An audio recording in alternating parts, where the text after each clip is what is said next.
Thank you, guys. So really quick before we start, I actually want to do a quick shout out. Our colleague Deji from Access Now as well is hosting a session that got moved. It's on how to fight an internet shutdown, and it's now at 2 p.m. in Budapest, which is on the 6th floor. So good officially afternoon, everybody. It's now 12 o'clock. I hope you're doing well today. Thanks for joining us here at Hope. We're from Access Now, which is a nonprofit organization that works globally with the mission to defend and extend the rights of users at risk, which means from about 10 different locations around the world, we work on issues involving policy, advocacy, and technology that directly impact the everyday person. And just to introduce ourselves, I'm going to introduce Amy very quickly. She's the U.S. Policy Manager and Global Policy Counsel at Access Now, and we're going to get both into the U.S. policy and the global policy shortly.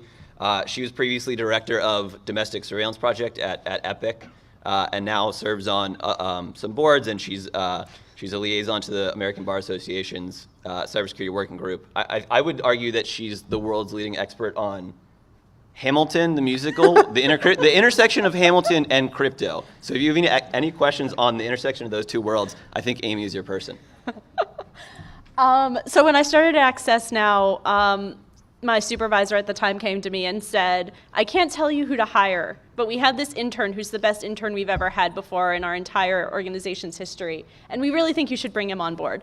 And that was Drew, and we ended up bringing him back on board as an intern, and now he is probably our most valued employee down in DC with me. He was previously the drummer in a rock band. He is now policy counsel at Access Now, working specifically on issues of cybersecurity. So, to start, I want everybody to hold your phone up in the air. Get you in the mood. I know, if you have more than one, just pick your favorite. Every rose has its Awesome. Great, thank you. So you can see we're kind of all part of one community, in that we all kind of know that there's an internet and there's a thing out there and we can connect to people through it, which is wonderful. That community knows what the internet is, and that's a really good start for this talk today. That's kind of the base of knowledge that you need. When you interact with people on the internet, be it through messaging, banking, dating, something else, I don't want to know, those interactions are probably, or at least they should be, protected by encryption. So encryption in its simplest, most drilled down terms is the math that secures our digital interactions. And I know a lot of you out there already know this. Obviously, we're at Hope. You guys are some of the most talented individuals when it comes to knowing issues about encryption and computer science and that kind of stuff. But don't run away, because we're going to start with the basics. Just do a little review, and then we're going to get into kind of the heart of our presentation.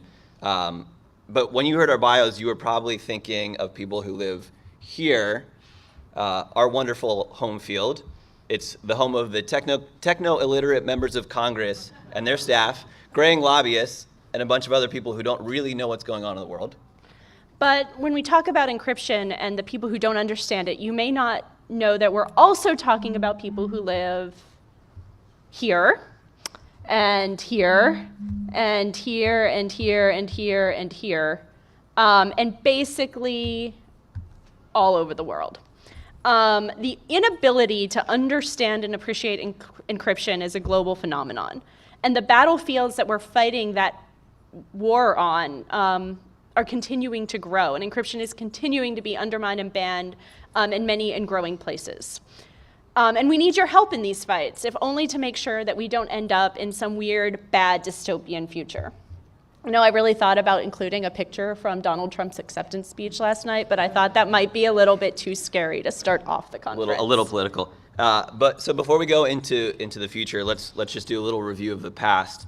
Encryption, which as we mentioned is the art of concealing messages in code, has been around about as long as we've had communications between human beings. Julius Caesar famously used encryption to communicate in military matters, and he did so by shifting the letters of the alphabet. This technique is now known as the Caesar cipher in his honor. So if Caesar wanted to secretly communicate, Brutus is my homeboy, what he'd write is You wix live pib herb. If you want to get rich quick, on his death in 1730, famed pirate Olivier Levasseur, my French is not good, probably hid his location of a great treasure with encrypted text, and that treasure has never been found. And thanks to Drew for teeing this one up for me. In the early 1800s, former Vice President Aaron Burr was tried for treason, and the key piece of evidence was actually an encrypted letter that he sent to General James Wilkinson.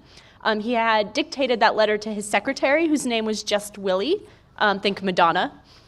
His case was the first time a U.S. court ever confronted the question on encryption in the context of the U.S. Constitution, and you all may remember the most recent. Encryption was a key factor in World War II, as both sides simultaneously tried to hide their own activities while uncovering the others, while not letting the other side know that they'd done so. When the US and the UK broke the Enigma encryption, it marked kind of a turning point in the war. But it also marked the beginning of the age of modern computers. And computers have really changed the game on encryption.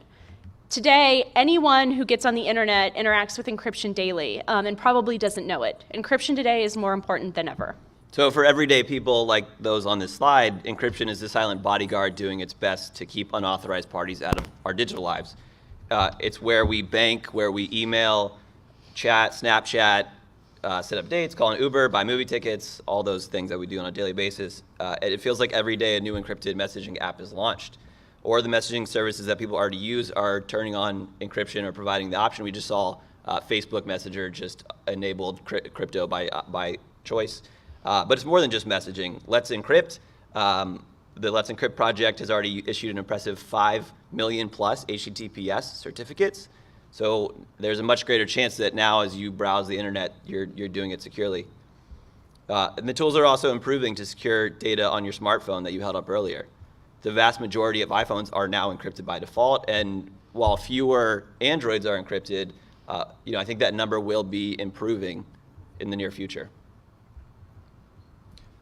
So 3 days from now, when you're hungover, have your conference sleep schedule, you leave your phone on your chair at a delirium, these brilliant people walking around at Hope are going to have a much more difficult time gaining access to that critical information on your phone.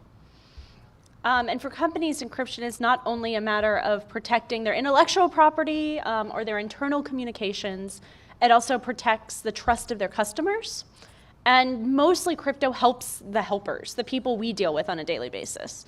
There's a reason that journalists and lawyers are frequently targeted for surveillance.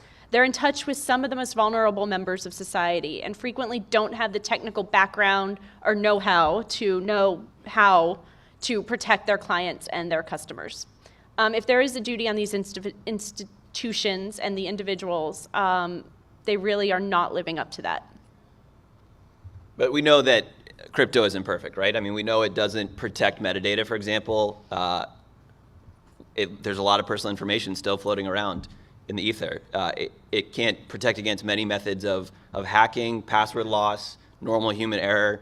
And lots of technologies have vulnerabilities that allow the sophisticated actors and sometimes the not so sophisticated ones, you know who you are, to route around the protections. So for all its shortcomings, encryption is still one of the best tools we've got, and some people, particularly those people we mentioned earlier in DC, still haven't figured that out. So yeah, that's all really depressing. Let's take a cute break for just a second. Aww, it's a tiger. All right. You may have heard about the ongoing fights over encryption in the United States. And when I say ongoing, I kind of mean on and on and on and on and on and on and on, all the way back to the 1970s. Back then, the encryption fights were about what are known as export controls. The US was far ahead in the race to develop encryption at the time, and the people in DC thought that they could keep other people from accessing encryption that was too strong, that is encryption that the NSA couldn't break, as long as they prohibited it from being sent outside the country. And to many people then, that sounds as crazy as it probably sounds to all of you now. And you might know this piece of technology. This is the Clipper chip, which the NSA developed in order to create a key escrow system with distributed keys. It was promoted as a method of ensuring government access while maintaining security against other attacks. And the proposal actually gained significant support in the Clinton administration as a way to preserve surveillance capabilities. But we overcame the attacks on crypto. In 1994, Matt Blaze, who is speaking on encryption actually this evening, wrote the paper that helped tear down the Clipper chip with a little help from his friends. And in 1995, the Ninth Circuit in Bernstein versus US ruled that source code is speech protected by the First Amendment, leading to an easing on the encryption controls. So the Clipper chip is a relic and probably a very, valuable relic. And export controls are largely rolled back, though there are still some on the books. But now we're going dark. So the FBI most recently, through the director, James Comey, has continuously gotten up in front of Congress and said there's some amount of data that law enforcement cannot access because it's encrypted. Let's digress for a second to recognize the misleading nature of the claim. So while the FBI raises the going dark alarm for the better part of the decade, in reality, we're in a golden age of surveillance. Never has there been so much data about people's personal lives so readily available. So when you talk about how encryption impacts this picture, it's probably less like this and more like this. But regardless, the outcome of the increased number of adversaries looking to compromise user information and the growing recognition of the importance of crypto is that companies are working overtime to make their encryption better, stronger, and more resilient. Today, most crypto is so strong that attempts to brute force it using the technology we have available would take at least until the heat death of the universe. One of the strongest forms of crypto available now ensures that only the people with the keys can actually access that information, or if it's a device, with the owner of the device. So this is the type of encryption being implemented in iMessage, WhatsApp, Silent Circle, all the messaging apps that many people have now adopted. There are cases where the FBI reported that they are having trouble getting to evidence. So Director Comey got in front of Congress, issued and urged them to respond to this problem. One legislative proposal that we've seen was introduced by a representative named McCall, Republican from Texas, and a Democratic senator from Warner from Virginia, rather. And it wants to establish a commission to study the problem of encryption, quote unquote. It's not so bad, especially when compared to the nightmare-inducing Burr-Feinstein proposal. So named for its sponsors, the eminent Senators Richard Burr from North Carolina and Dianne Feinstein from California, in case you happen to vote in either of those states. Richard Burr's up for election this year if you're in North Carolina. The legislation not only requires companies maintain access to unencrypted text that it controls, but if the company operates an app store, e.g. Apple, Google, they would also have to ensure access to data that operates through the apps in that app store. So that catches you up to where the conversation in the US is, but these policy debates are taking place all over the world, and that's where we started. The problem is that once one government starts discussing a topic or a problem or anything really, what we see over and over and over again is that other governments and other world leaders decide that that is the topic that they want to talk about as well. So an example of this is mandatory data retention. It started kind of being discussed in just a few countries, and now we're seeing it everywhere. From Latin America, Southeast Asia, the MENA region, all of these countries are trying to implement mandatory data retention proposals if they haven't done so already. It's kind of part of what we call the surveillance arms race. And that's what's happening on encryption. And the ideas that we're seeing pop up range from ineffective to outright harmful. They would undermine global internet security. Actually, they'd kind of just undermine security. And there are about 3 broad categories that we're going to talk about, and different approaches within each category. Yeah, and these aren't specific to any particular region. We're really seeing a global response, and for us tracking these proposals, it's fairly difficult to keep up with just the pace of proposals. But the first type we're going to look at are countries looking to outlaw crypto. So for the most part, this includes end-to-end or device encryption, and we're seeing this in places in Russia, China, Rwanda. China and Rwanda maintain that providers must be able to turn over information upon request. Russia, though, takes a slightly different approach. A law that just passed earlier this month would require that some companies, although we don't know which ones, have to turn over encryption keys to the government, specifically to the security forces. penalties for disobeying these laws can often be extreme. There's no upper limit on the fine, for example, in China that can be levied on a company that violates this by failing to turn over the keys. There's even a law in Colombia, which thankfully, knock on wood, hasn't been enforced, but it totally bans encryption by use for the public. And so the only people in Colombia that would be able to use crypto if the law had been enforced were members of high-ranking government officials. The second broad category is the more traditional backdoor that I'm sure you've heard discussed over and over again, or at least we've heard discussed over and over again. This is most recently in the headlines, actually in the United Kingdom, in the UK's investigatory powers bill that is currently making its way through the Parliament. It's in the House of Lords, and we're expecting it to pass imminently. It was championed by their new Prime Minister, Theresa May. Earl Howe, a minister for state for the defense in the UK, explained, and I'm going to quote, "I was certainly not implying that the government wishes to ban end-to-end encryption. In fact, we do not seek to ban any kind of encryption. However, there will be circumstances where it is reasonably practicable for a company to build in a facility to decrypt the contents of communications." He thought that this was going to be reassuring. I can tell you it is definitely not reassuring. And oddly enough, two countries you rarely hear discussed at the same time, but this is eerily similar to a proposal that we've seen in Kazakhstan, where they reportedly require users to install and download what are called national security certificates. It seems that these allow providers to intercept and decrypt otherwise encrypted information straight from the device. Kazakh Telecom published a notice about this technology on its website, and the New York Times caught a hold of it and called them up and was like, WTF. And they pulled the notice down, but they didn't really say what's going on. So the problem is we don't really know the status of that proposal right now, other than at last check. These certificates were going to be required to be downloaded. So the final category we'll talk about is just kind of a grab bag, which is governments are finding any way they can to respond. So for example, in Brazil, you might have heard that they imprisoned a senior executive from Facebook after WhatsApp implemented end-to-end encryption for the messaging service. The company was obviously not able to hand over the data. Just this past week, earlier this week, we saw a Brazilian court order WhatsApp shut down because WhatsApp was not able to, again, provide data that was end-to-end encrypted. Thankfully, that was overturned, but WhatsApp is widely used in Brazil, so to shut down the service for the entire country obviously impacts millions of people. So taking up a similar banner, France can also consider a law that would enable the arrest of company officials for not handing over unencrypted content. Thankfully, that policy was disregarded.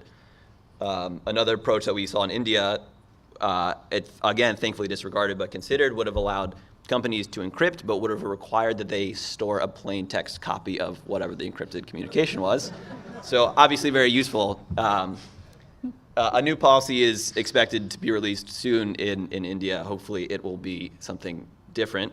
But that's a quick snapshot, but I think we're in need for another cute break after that. Wait for it.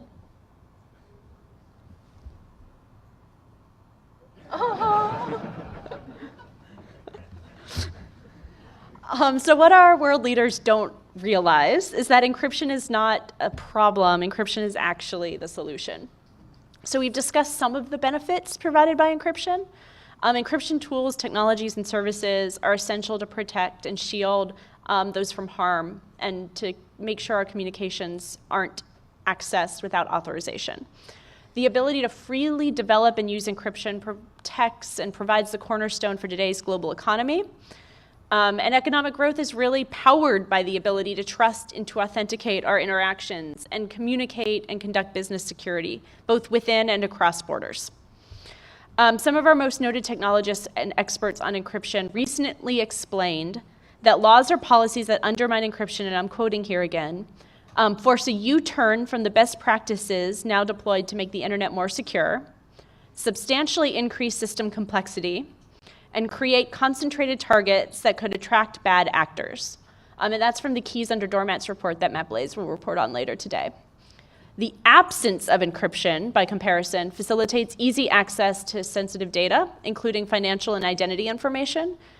And once obtained, that sensitive data can be sold, posted, used for blackmail, used to embarrass somebody. The uses for it kind of go on and on and on. And in addition, insufficiently encrypted devices are really prime targets for theft.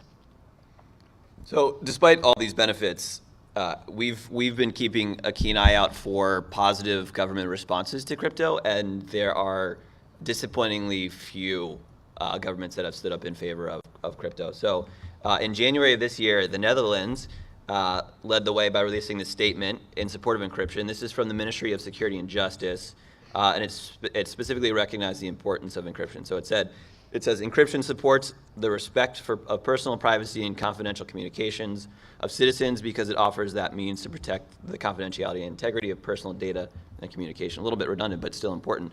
They talked about freedom of expression, the importance of protecting journalists to a democratic society, and most importantly, this is a quote, endorse the importance of strong encryption for internet security to support the protection of personal privacy of citizens.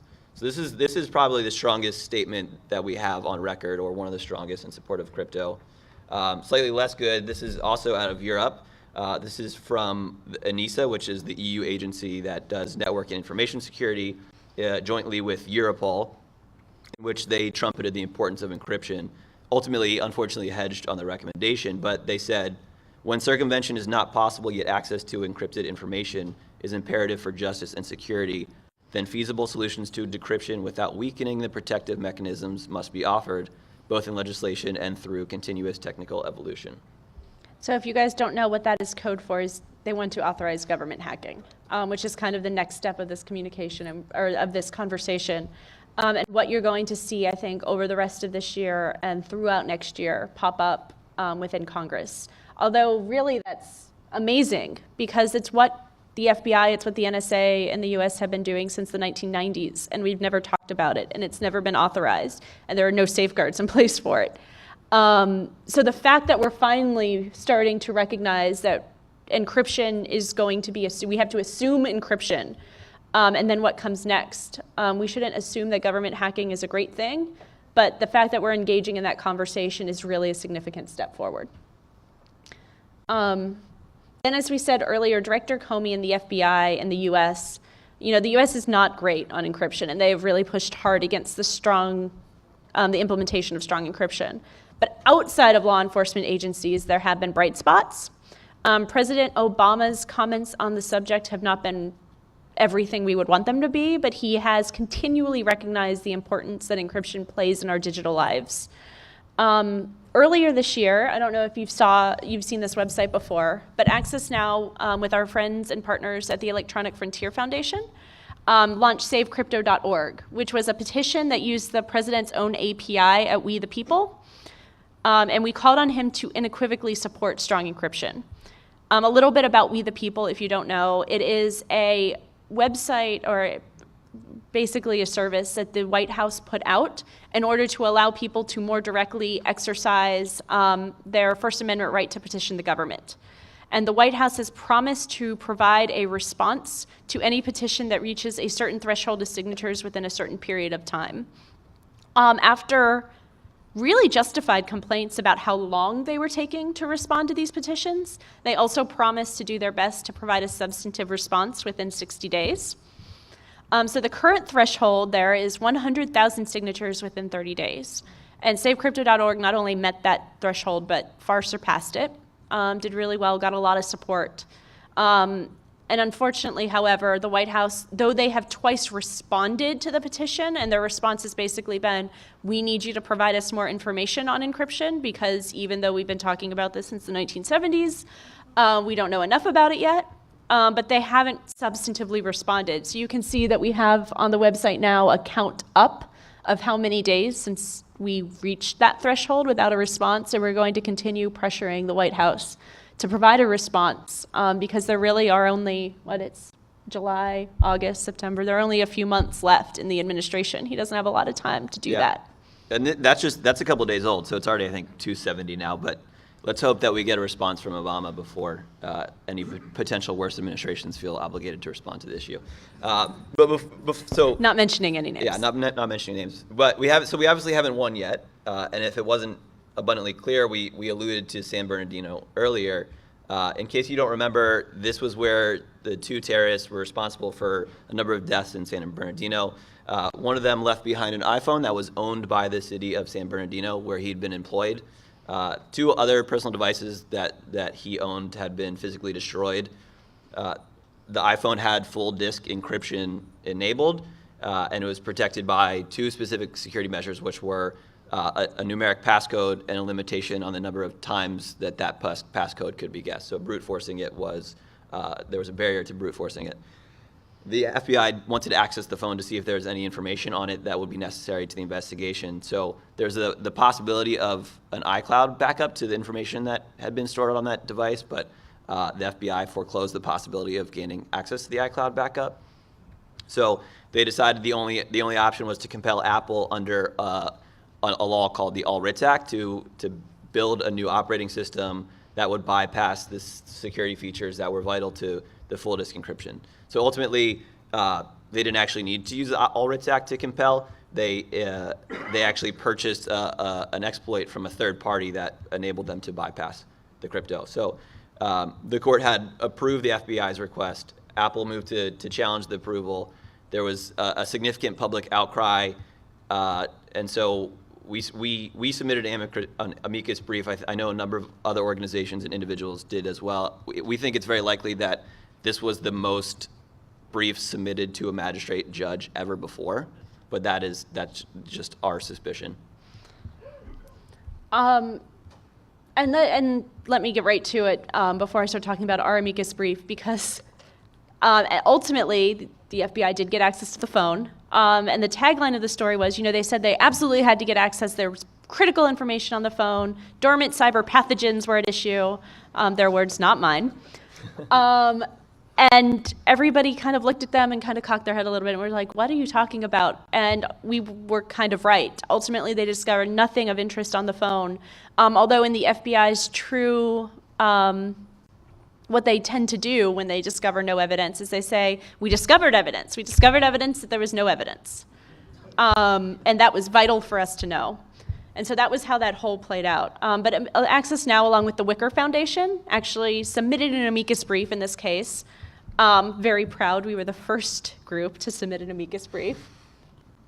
And so we specifically discussed human rights law and the importance of encryption to users.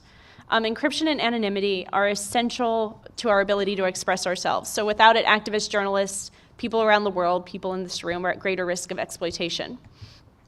At Access Now, we know this because we operate a digital security helpline that provides direct technical assistance to users at risk and members of civil society all over the world.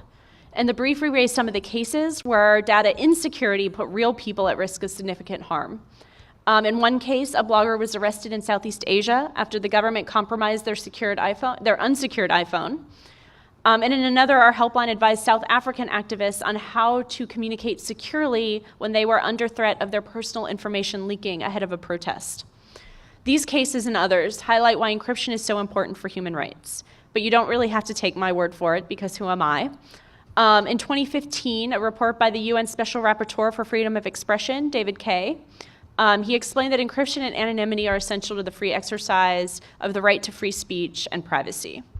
And while we know this, it's really, really hard to report on the benefits of encryption, partly because it's hard to prove a negative, and partly because encryption works best when you don't know that it's there and when it operates seamlessly in the background. So you have to be more imaginative to see its value. It could be that you crossed an international border and the border agents asked to access your phone and they couldn't get a hold of it, or sometimes they force themselves into it, as we saw in the last couple days. Maybe it could be because you visited a research website and your authentication credentials were encrypted because it used HTTPS. Users around the world need encryption to be able to communicate, travel, organize, and live their lives.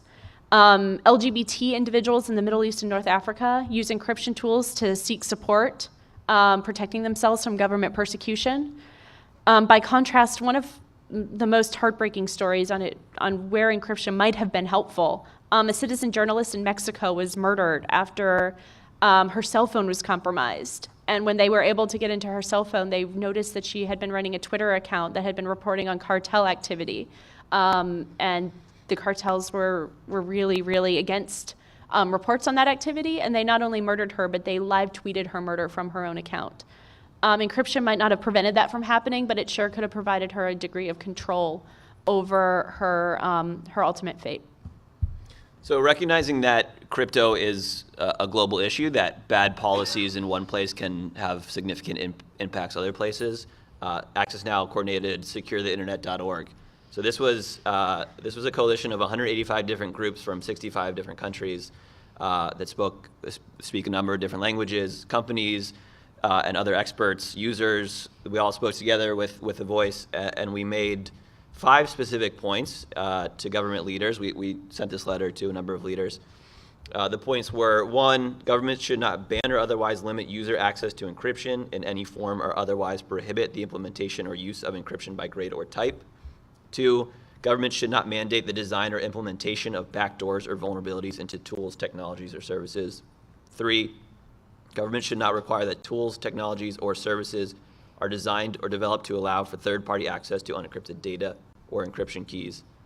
4, government should not seek to weaken or undermine encryption standards or intentionally influence the establishment of encryption standards, except to promote a higher level of information security. No government should mandate insecure encryption algorithms, standards, tools, or technologies. And finally, 5, government should not, either by private or public agreement, compel or pressure an entity to engage in activity that is inconsistent with the above tenets.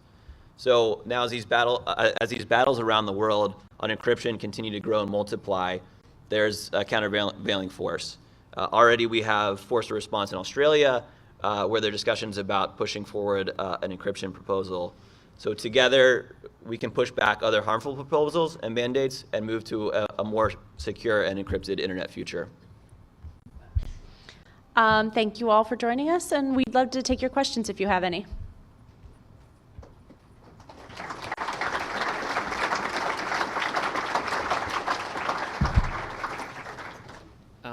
First of all, let me say thanks. It's super fantastic to get just like that lay of the land. I think what I really want is like the next hour talk about what the conversation around legalized government hacking looks like, right? Like that's where this goes, the lowest cost access to information looks like that. I'm curious what you think, like what's the top line takeaway for you for that conversation here in the States? Like what would you start doing tomorrow morning about that stuff, right?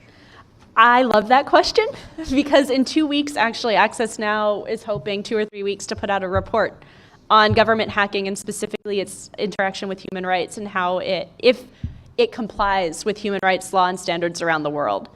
So we're basically right now digging into that question. And I think that is really a preliminary question. Is government hacking even possible in line with international law?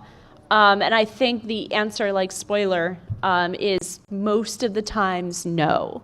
And maybe in some cases, but there have to be extreme safeguards, including a lot of transparency and accountability measures put into place.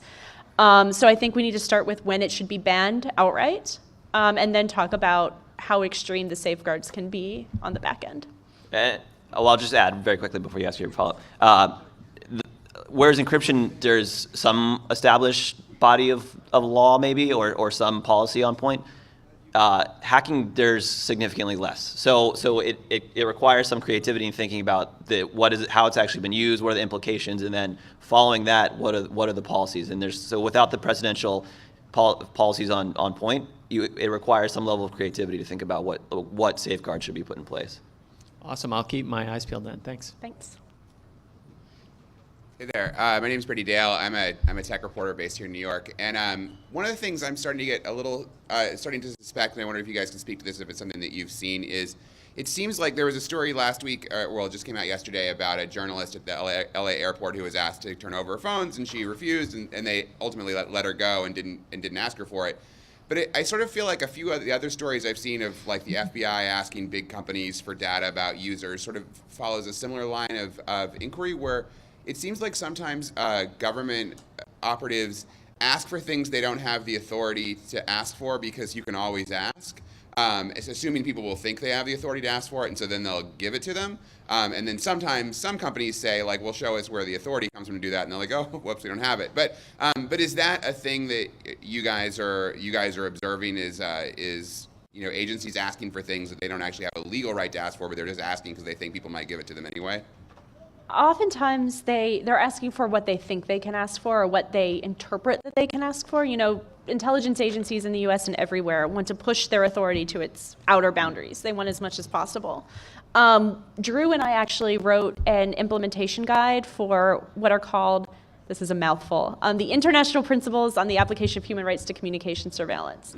And one of the things that we said, and that I think is really good advice for people who own companies, is that they need to challenge these orders always, because you never know when there is a faulty interpretation of law, or that they're trying to kind of sneak one of these requests in that pushes the outer boundaries. And so we think that challenge is really necessary, and to make sure that a court is really digging into this and looking at it. These approvals happen ex parte most of the time.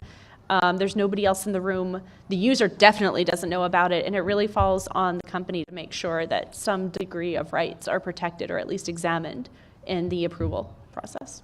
Yeah, and I think if you look at the way that the Department of Justice used the All Writs Act, they said we have a valid search warrant, and so we're trying to force Apple to comply with it. And forcing them to comply, though, involved an entire universe of potential things that Apple could do, right? So there was not really much, under the case that the DOJ was arguing, there's not really much limit on what they could actually get out of Apple. And so I think there potentially is, that's outside of maybe the informal request that maybe you're specifically talking about, but even under formal requests under the All Writs Act, there's potentially a significant amount of leeway that the government is arguing that it has access to, and the things that it can do to compel companies to comply with its orders. Hi, I've mostly heard most of the current arguments being about danger to life and being arrested, things like that. Maybe you can comment on some of the effects that some of these proposed laws might have to financial records, or what effect it might have on SOX compliance or PCI HIPAA.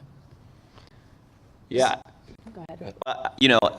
These are the same crypto systems that deal with messaging and device storage are implemented on things like financial systems, right, and health systems, and so that's one of the things that we certainly have argued, is that if you're talking about requiring a backdoor in crypto, it's certainly not going to be just limited to devices or communications. It's going to impact financial systems, health systems, kind of the world of systems that require critical protections. These proposals are actually, I think, really amping up how much knowledge people have to have, including medical professionals who are trying to protect health data under HIPAA, lawyers who have a duty of confidentiality to their clients. Can those people buy technologies from countries that have implemented encryption mandates? Probably not. And if the US follows suit, to what extent is it outside of those duties of care to purchase technologies implemented or produced within that jurisdiction? Can you buy US technology? And certainly one of the arguments being made in DC is that this is going to kill the US tech industry. People will have to outsource to where they can actually create adequate security within their systems that people trust and that doesn't have backdoors. Right. So, as far as the proposed laws that you mentioned in England, how might that affect the safe harbor problems that we're having communicating with European countries and storing their data? Yeah. It probably won't impact that conversation. What it's more likely to impact is there is currently a proposal that we just got draft language on a week ago, Friday evening at about 7 p.m., because that's when DOJ drops things that they don't really want you to pay attention to, where the UK wants direct access under its own laws to wiretap and to go to companies in the United States and get data, and it requires a change of US law. But it will be under UK legal standards. And so, unfortunately, the UK, which already has very lax standards for access to data, are making those standards even worse in a lot of cases. They are wanting encryption backdoors. They want to allow bulk hacking. I don't even know what bulk hacking would mean, because their hacking already, like their regular hacking provisions can impact thousands and millions of people. So if you have that under regular hacking, I don't know what you're doing under bulk hacking. And so I think that is the proposal that I'm hoping will come under threat from the UK, especially now that the UK isn't part of the EU or imminently won't be part of the EU. I don't think that it will interact with the Privacy Shield negotiations. Thanks. Hi, just a couple of things. In your intro, you talked about the Enigma, which I think was originally broken by the Poles. So, Fair. and then a lot of the bulk surveillance crypto stuff. In England, I get the impression that really what they're trying to do is construct, well, my term is risk-free society. So if they can see it coming, then they can mitigate. But what I think we need to do is add a small cost to the decryption. That way it's not economical to do it all, and you have to focus your efforts. And if you go back 50 years, really that's what any surveillance had to do. You had to concentrate on the targets of interest, as opposed to simply decrypt it all, figure it all out ahead of time. Are you seeing any of that focus or lack of focus from where you are? So we actually were looking at that question 2.5 years ago in the US under the NSA's bulk surveillance programs, and how encryption interacted with that bulk surveillance. And what we started to see, and actually what we started to push for, was increased encryption, exactly for what you're saying, to try to overcome that collect it all mentality and push for more targeted surveillance. Because I don't think that anybody I know would say that no surveillance should take place, or maybe a few people I know would say that. But it should be the people who actually need to have surveillance on them conducted, and not everybody. And definitely not a lot of the people that for some reason the US government thinks it should be collecting information on. So we see encryption as at least a limit on the bulk surveillance that people can conduct, the US, the UK, anybody. And so that push has definitely been something that has been in active conversations. And the UK, the UK's system, legal system for these orders is fairly different from the US system, right? So in the UK, they're thinking about things like they have to justify an order under necessity and proportionality, which are human rights language. The problem is that when you consider bulk surveillance necessary and proportionate, then it's not really a safeguard. And so we've already seen that under the existing surveillance authorities in the UK, and there's no real reason to think that that's going to be any different under the expanded authorities, right? Thank you. Yeah. Hi, thanks for coming. My name's Devin. I'm an attorney in private practice here in the city, and I work at a small firm, and I'm trying to get my firm to adopt more use of encryption. Thanks. Running into some challenges. First is that in order to do public key encryption, not only do the senior partners need to adopt it, but also clients. And I'm not sure which is the bigger challenge, but they're both issues, and I haven't seen any resource that really tackles that head on or has a proposed solution. I'm curious your thoughts on that. And the other is a really good, simple file encryption, where you're not just using Windows to put a password on a file, but something that really encrypts it, that's an easy, simple program to use, or writings about both those things. Thanks. Yeah. I know that I think it's the New York City Bar Association has been considering how to help facilitate crypto for local firms. I don't know what that. Our colleague actually, Peter Mysek has been part of those discussions because he's based in New York City, and so I think it's at least something that is more now becoming a recognition that it's a critical tool for attorneys, right? So I mean, something like Signal is easy to point to because it takes no effort to actually implement crypto, but to get clients to use PGP is obviously going to be a more significant challenge. and this is like, encryption is hard. Like PGP is really hard. I have people we work with mess it up on occasion. Everybody messes it up on occasion. The problem is you really want to incentivize people to develop encryption, end-to-end strong, by default encryption in ways that work for people. You're not doing that by arresting executives of companies who implement end-to-end encryption. So these laws actually are having a backward impact, or these proposals are having a backward impact on the ability of people to develop encryption like what senior partners might be able to implement. We would love to see things like Signal or WhatsApp actually implemented on email. And I know that there are a lot of companies who are trying to do that easy end-to-end email encryption.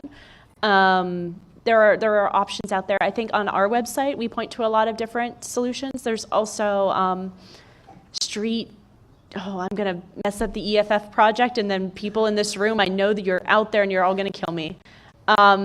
It's SSL, so I think it's ssl.eff.org. If you go to EFF site, they also have a lot of resources. Thank you, ssd.eff.org.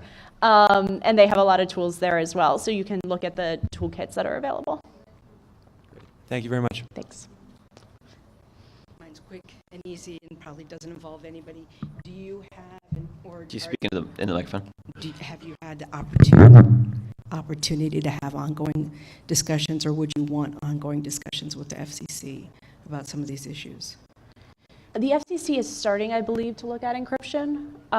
We're trying to figure out the best ways to interact. We work with a lot of different agencies. The FTC, I think, just brought their first few complaints on companies not implementing encryption. So would you like help just being able to do basically this presentation to the 8th floor? I'm just offering like an in. Can you say that again? Yeah. Sure. Yeah. I mean, Yes. I'll say also on the FCC that they've. You're with FCC, great. I will say that on the recent broadband privacy proposal, there's requirements in there for telcos to take security measures, right? So I think encryption is part of that. And it would be great to. And the chairman is right now really favorable, and so if you guys want to just call in, I can help find the right people. Yeah. If you're going to be Yeah. around after this, can we chat? Or are you? Go find my son. Okay. We'll be here Yeah, all we'll connect weekend with you. also. I'll find you. Great. Awesome. Everything's on there, so we can set something up. Thank Cool. you. Thank you. That'd be great. Hey, how you doing? Hi. I had a couple questions slash comments, and one of the things, I'd never heard of your organization prior to this, but one of the things I didn't hear you talk about is, do you, in your work, address the illusion of security promulgated by algorithms that aren't being updated in proportion to the increase in computing power? Because some of this stuff is like the equivalent of seatbelts made out of toilet paper. I mean, like you talk about TLS, for example, and they're still using RSA keys that aren't the same strength as the underlying encryption. So I guess that would be my first question. I don't know if you want to answer and then ask another one, or you want me to give you all of them at once? How many are there? Just two. Okay, let's do one at a time. So we definitely look at these from like the snake oil salesman perspective, in that a lot of apps that came out are just awful. And they try to sell exactly what you said, the illusion of security, but with no security at all. So we do analyze it from that perspective. From the other side of it, we tend to support free and open source software so that it can be audited, so that people can actually look at it and know how secure it is. And that's our preference. We have a tech team that's fairly robust that operates from the 3 offices that we had up on the screen, as well as from a few other locations that delves into this technology. So we are testing it. Drew and I are definitely not testing it, nor would you want us to be, because that would go horribly. But it is something that we are aware of and that we definitely, I hear about all the time.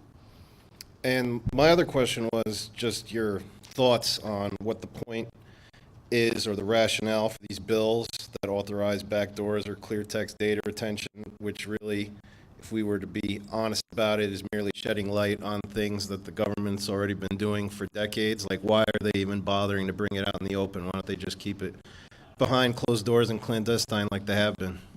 I think the reason that they're looking for legislation is because even if the NSA has significant capabilities currently where they aren't all that worried about encryption, I would say it's more about law enforcement's access to encrypted technologies where you maybe don't currently have that same level of access. And so, you know, and they'll justify it by saying things like terrorism and child exploitation, that kind of stuff. But you know, I think that there is still. I wouldn't say that we're at a hopeless place where the government is doing all this stuff already. I think there are still protections that are important and that have been valuable. Yeah. We good? So it looks like that's it. So thank you guys for Thank you, joining. everybody. Great questions. Thank you.